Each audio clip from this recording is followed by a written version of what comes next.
اسمع معايا كده وشوف شريف حازم بيقول ان حسام حسن مش ماسك منتخب اسبانيا عشان نبدأ كرة من تحت. اسمع معايا كده. بس متلخبطه يعني انا كابتن حسام حسن حاسس الناس هو مش ماسك اسبانيا. خليني اقول رايي، انا واحد عايز اقول رايي. كابتن حسام بيمرن ما بيمرنش الناس عايزه الشناوي يلعب برجله والناس من تحت تلعب كوره وسردباكات مش عارف ايه، وفي نص الملعب يعملوا سيروهات. يا جماعه والله ده الموجود. انا هقول لك رايي، ممكن تشوفه متشائم شوفني متفائل، انا اقول لك رايي وجهه نظري. صح، دي قدرات اللعيبه اللي موجوده.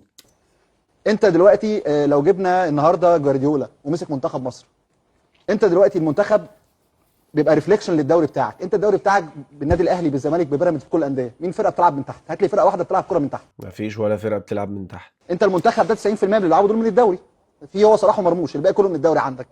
النهارده انت بتطلب من الراجل ان هو اداء ونتيجه ومش عارف ايه. والله لا، انا شايف ان الراجل ده واقعي جدا وكتر خيره. لا هو اصل عشم قوي تطلب يعني انت عايز اداء وعايز متعه، ده عشم زياده قوي.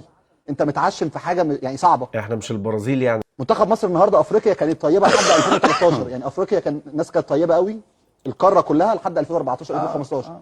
دلوقتي بقى هم خلاص واحنا اللي بقينا طيبين. القاره اختلفت، قاره افريقيا اختلفت.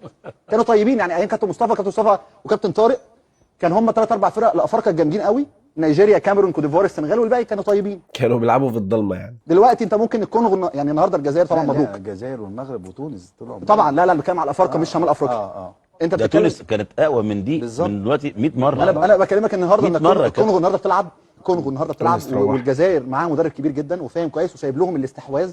فرقه زي الكونغو زي مالي زي النهارده بوركينا خسرانه 3 وفرقه كويسه جدا. يعني الكره اتغيرت. لا هي ما كانتش كويسه جدا. لا انا مش بتكلم على النهارده، بوركينا وحشه جدا مش النهارده الماتش اللي فات كانوا هايلين. انا بتكلم ان هم فرقه كويسه. ايوه اللي انا عايز اقوله برضه يا كابتن انت عايز تقول يا شريف ان الفرق بتلعب كوره. طبعا الدنيا اختلفت خالص. يعني انت عايز تختصر الموضوع ده ان الفرق دلوقتي كلها بتلعب ايوه كوره. دلوقتي اي واحد بيصحى النهارده من النوم. افريقيا ما بقتش زي زمان. معظم منتخبات افريقيا دلوقتي اللعيبه بتاعتهم بتلعب في اسبانيا وانجلترا واقوى دوريات العالم. يعني موده مش كويس. الناس كلها النهارده بتقول رايها في حسام حسن، من حق كل الناس تتكلم، بس ما ينفعش واحد النهارده موده وحش يطلع يقول حسام حسن ما عندوش فكره. حسام حسن لا بس انا عايز اضيف لك حاجه في الحته دي. انا بس 30 ثانيه بس. اتفضل. فانا بكلمك ان النهارده رحب بس انت ما رحبتش. لا لسه ما رحبناش. لا لسه والله ما رحبتش. قوم بوسوا بقى، قوم بوسوا، قوم بوسوا. طيب لا يبقى لازم لا والله لا ده ترحيب خاص باحمد وإدار. لا النهارده خلاص كفايه عليك كده. لا اكتر من دقيقتين.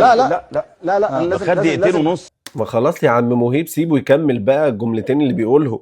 ما خلصش انت النهارده الناس بتتكلم زي ما قلت لك ان الدوري بيكون انعكاس او المنتخب انعكاس للدوري اللي عندك. انت الدوري اللي عندك، انت مع احترامي الانديه النهارده بتتكلم ان النهارده مين ما بيلعبوش ما نطلعش توالي. اللي هم الناس اللي مكسره الدنيا في الدوري. بيراميدز مثلا الفرود النهارده مايلي ما بيلعبش فرقته، الشيبي وبن شرقي، الناس دي كلها حتى ما بتروحش المنتخب بتاع بلادها. حتى لو بتروح كابتن ما بتلعبش اصلا.